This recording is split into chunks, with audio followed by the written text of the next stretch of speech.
How 1 cup of fuel vaporized a 6,000 horsepower prime mover. This is the truth behind the 10 deadliest injector failures in heavy rail history. A locomotive is a giant of forged steel. It is built to pull 15,000 tons over mountains, but it has a secret weakness. Every engine depends on a tiny spray of fuel. That spray is thinner than a human hair. But machines do not just explode by accident, they are set up for failure. When a dispatcher ignores a dirty fuel filter to save $1, the physics turn into a bomb. One tiny injector gets stuck open. It dumps just 1 cup of raw liquid into the cylinder. In a split second, that fuel becomes a hammer. It turns the entire engine room into a pile of jagged shrapnel. Why would the most powerful machine on Earth be defeated by a single drop of oil? And what happens when the iron decides to fight back against a corporate death sentence?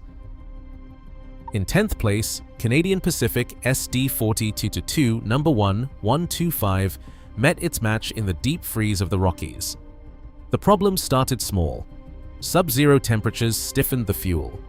The O-ring on injector number 2, made from standard nitrile, lost its seal. Under pressure, it slipped. That allowed a steady trickle, just 0.05 gallons of diesel, to leak past the metering rail. Less than a quarter cup. But liquid does not compress. When the throttle came up, that pooled fuel hit the hot cylinder head. Instant vaporization. Pressure inside the chamber spiked to 41,000 pounds per square inch. The flash fire scorched the liner.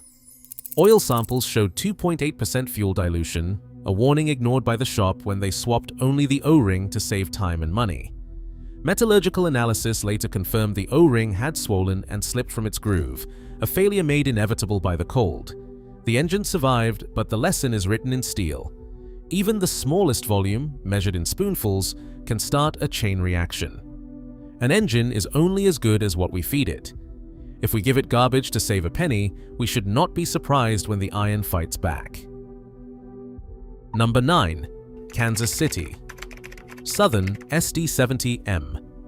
Number 7204 went down. Not because of a design flaw, but because someone in the shop thought a shortcut would hold. During a routine overhaul, a minor leak was found in injector number 4. Instead of a proper fix, a temporary plug was jammed into the circuit. The paperwork called it a field expedient. The reality was a ticking bomb. Over the next year, that plug seeped 0.03 gallons of diesel, barely more than a shot glass. But liquid does not compress. When the engine came up to load, that pooled fuel hit a 750-degree exhaust manifold. Instant vaporization. The flash fire forced an emergency stop. Forensic analysis matched the leak rate to the maintenance log. The shop's own notes admitted the plug was never replaced. The Federal Railroad Administration lab measured the residue, 0.03 gallons, not even a quarter cup, yet enough to ignite the firebox. The repair bill hit $3.2 million. Afterward, the railroad retrofitted every unit with sealed injectors and a fuel temperature sensor. The lesson is written in the maintenance log. Take a shortcut, ignore the discipline, and the engine will make you pay. An engine is only as good as what we feed it. If we give it garbage to save a penny, we should not be surprised when the iron fights back. 8th place. Norfolk Southern. SD70 number 3802 fell not to a careless hand, but to a flaw machined into its bones. The injector O-ring groove left the factory with a defect so precise it barely registered on the shop's gauge. Yet that imperfection was fatal. During routine operation, the groove allowed the O-ring to deform under 2,500 pounds per square inch. Diesel began a slow seep, pooling 0.05 gallons, less than a quarter cup, inside the cylinder head. The crew reported a steady loss of power and a haze of smoke. By the time the engine seized, the right-hand cylinder liner showed a cratered surface, scorched by flash vaporization. Metallurgical analysis revealed the groove's out-of-spec contour, matching the language of recall 18E029. The Federal Railroad Administration found the pooled fuel ignited instantly on a manifold at 800 degrees. Water contamination in the fuel was noted, but the root cause was a vendor's shortcut in the O-ring groove geometry. This was not a mechanic's error. This was a design failure, stamped and shipped. The outcome: a washed cylinder, a $5.3 million repair bill, and a mandatory redesign of every O-ring in the fleet. Liquid does not compress.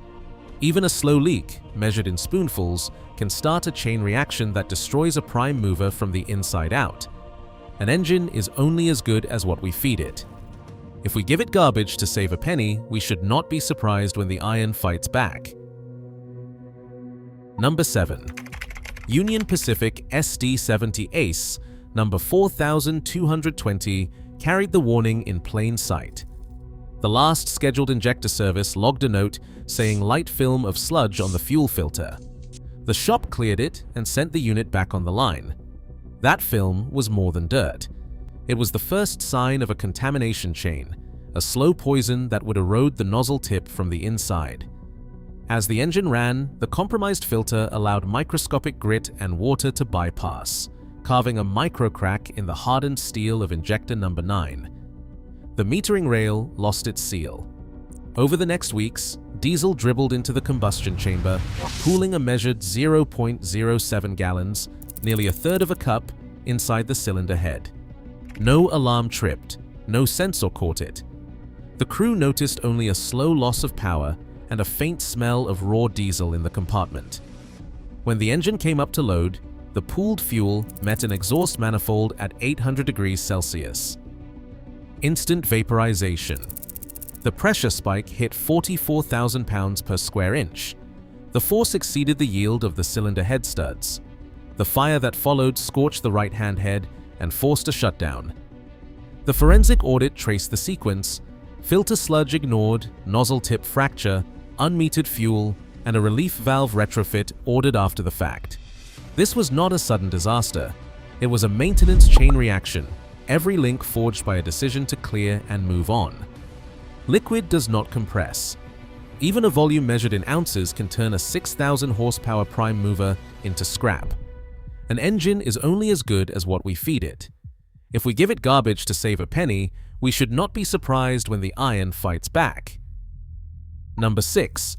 Union Pacific SD40-2, number 84219, stands as a case study in what happens when scheduled maintenance is treated as a suggestion instead of a commandment. The high-pressure rail polish was postponed.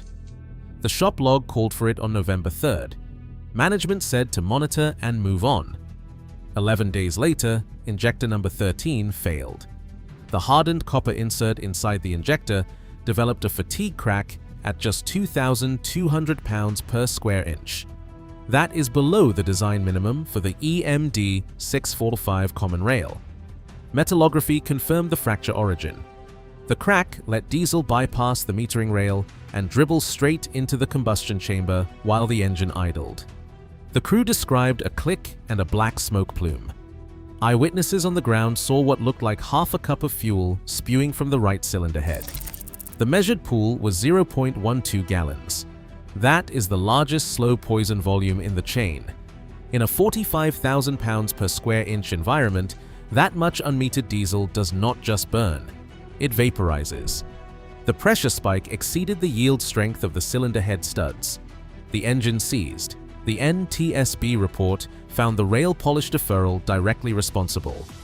Union Pacific settled for $12 million. The locomotive was rebuilt with plug-type injectors and a mandatory rail polish every 6,000 miles. This is the price of deferred maintenance. Liquid does not compress. Even half a cup can turn 1,000 pounds of steel into shrapnel. An engine is only as good as what we feed it. If we give it garbage to save a penny, we should not be surprised when the iron fights back. Number 5. CSX SD40 Ju number 6005 stands as the first confirmed case where a unit injector's catastrophic metering failure triggered Hydrolock with forensic certainty. The maintenance log flagged injector number 9 for low flow on October 1st. Replacement was delayed. On October 23rd, the engine was climbing grade when the crew heard a sharp pop. Witnesses saw a flash of flame erupt from the left side. The unit injector suffered a catastrophic metering failure. It allowed an unmetered volume of 0.13 gallons, just over half a cup, of diesel to enter the combustion chamber during the compression stroke. The fuel did not atomize. It pooled as a liquid mass. When the piston rose, the incompressible charge met the full force of the crankshaft. Liquid does not compress.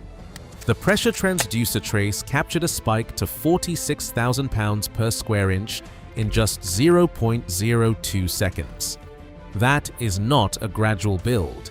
It is a hammer blow, an impulse that exceeds the tensile yield of the connecting rod and the shear strength of the cylinder head studs. The metallurgical report found copper alloy fatigue and injector erosion, both driven by fuel contamination and deferred maintenance. The rods fractured, the crankcase split. This was not a slow death, it was a single violent act of physics. Even a volume measured in ounces can shear rods and vaporize a prime mover. An engine is only as good as what we feed it. If we give it garbage to save a penny, we should not be surprised when the iron fights back. Number 4. BNSFS70 MAC number 4611 did not die from a technician's mistake or a machinist's slip. It was management's spreadsheet that loaded the chamber. The maintenance log flagged injector number 5 for high flow, 5% above spec. The recommendation was simple: replace the injector, but the part was on back order. An email from the shop supervisor authorized continued service until inventory arrived. For 17 days, that injector bled diesel into the cylinder. The pool grew. By the time the crank came around for the final stroke, exactly 1 cup, 0.25 gallons, of raw fuel had collected above the piston. The forensic report measured it to the milliliter. In a GE7 FDL16, 1 cup is over 2% of the swept cylinder volume.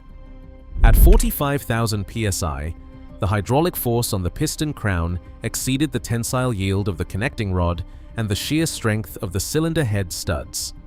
The rod fractured, the crankcase split.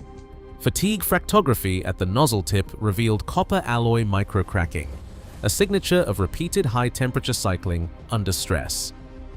The FRA investigation attached the maintenance email as Exhibit A. The legal settlement reached $8.5 million. The only thing deferred longer than the injector was accountability. Liquid does not compress. 1 cup of fuel, left unmetered, becomes a hammer that turns a 6,000 horsepower prime mover into twisted shrapnel.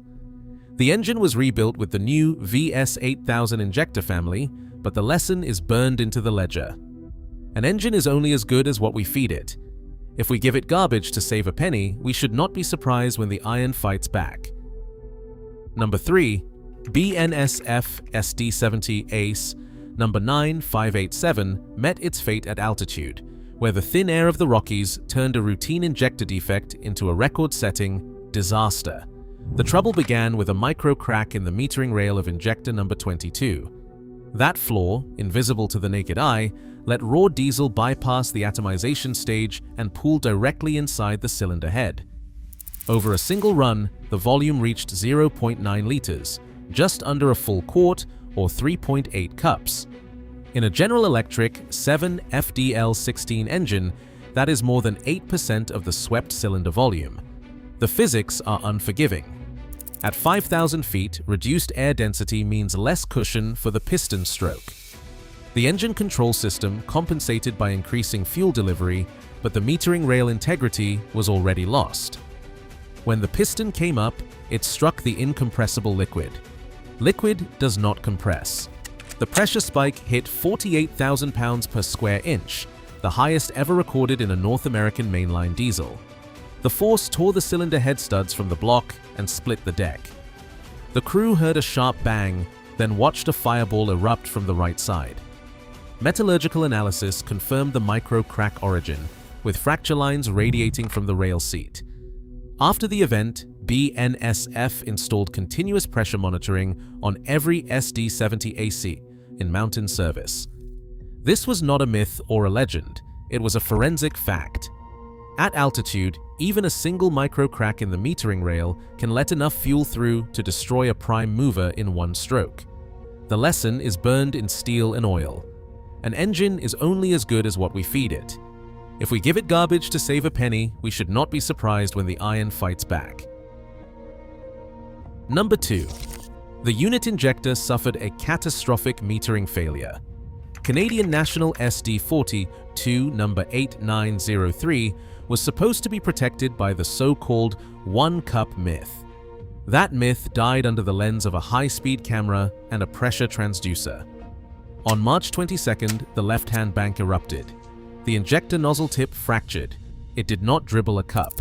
It dumped 0.85 liters over 3.5 cups of raw diesel directly into the combustion chamber. The metering rail was no longer in control. The fuel did not atomize. It pooled as a liquid mass above the piston. When the crank came around, the piston struck the incompressible charge. Liquid does not compress. The pressure spike reached 42,000 pounds per square inch. That is not a theoretical number. The onboard video system, synchronized to the pressure graph, captured the instant of detonation. The liner and head fragmented. Chunks of steel ricocheted through the engine room.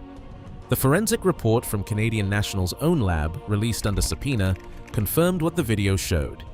The one-cup narrative is a dangerous underestimate. The real volume was nearly 4 times that. The vapor explosion was not a gradual build. It was an impulse, a hammer blow that shattered the liner and tore the head apart. The crew never stood a chance. The engine was rebuilt with a hydraulic-type injector featuring a fail-safe O-ring, but the proof is burned into the data. When the metering fails and the fuel pools, the iron answers with violence. An engine is only as good as what we feed it.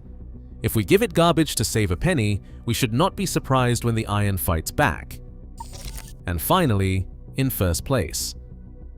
The composite SD70 stands as the ultimate indictment of what happens when cost-cutting collides with the laws of physics. This was not a slow bleed or a maintenance oversight, it was a full system breach. The Bosch unit injector, a precision device designed to handle 20,000 pounds per square inch, hid a fatal flaw deep inside the valve seat. The crack began as a microscopic fissure, invisible to the naked eye, but under the relentless pulse of high-pressure cycles, it propagated across the seat. The injector cage held for 18,000 miles. The next inspection, scheduled at 20,000 miles, was postponed. Parts were on back order. The shop log called it a routine delay. The vendor bulletin would later call it a critical missed interval. On the day of the failure, the engine lost thrust in a matter of seconds. The fracture at the valve seat gave way. The cage ruptured. Diesel erupted into the fuel rail housing, tearing through the metering rail and flooding the compression chamber with unmetered fuel. The volume exceeded 5% of the nominal charge. Oil samples taken in the aftermath showed fuel dilution at 5.4%, 5 times the safe threshold. The hydraulic force inside the cylinder spiked past 46,000 pounds per square inch. That is, a pressure pulse, no connecting rod, no cylinder head stud, no crankcase can withstand. Liquid does not compress. When the piston met that wall of fuel, the iron answered with violence. The result was an uncontained explosion. Cylinder head studs sheared. The crankcase split. The engine room was left coated in atomized diesel and twisted steel. The downtime ledger recorded a long block replacement. The bill exceeded $250,000. Vendor failure analysis, backed by fracture microscopy, traced the origin to the cracked seat inside the injector cage. The report did not blame the mechanics. It blamed the missed inspection and the thin margin allowed by back-ordered parts. The engine was rebuilt from the block up. Every injector in the fleet was pulled and replaced. The inspection interval was codified in the maintenance schedule. This was not just a technical failure, it was a moral one. The iron does not care about quarterly profits or deferred parts. It answers only to the laws of pressure, force, and time. An engine is only as good as what we feed it. If we give it garbage to save a penny, we shouldn't be surprised when the iron fights back. Across all 10 failures, a brutal law emerges. Liquid does not compress. 1 cup of diesel, allowed past a failed unit injector, can snap cylinder head studs and detonate a prime mover from the inside. In these engines, precision is survival. Negligence, whether through dirty filters or skipped metering rail checks, invites hydrostatic lock and total loss. An engine is only as good as what we feed it. When we cheapen the feed, the iron fights back.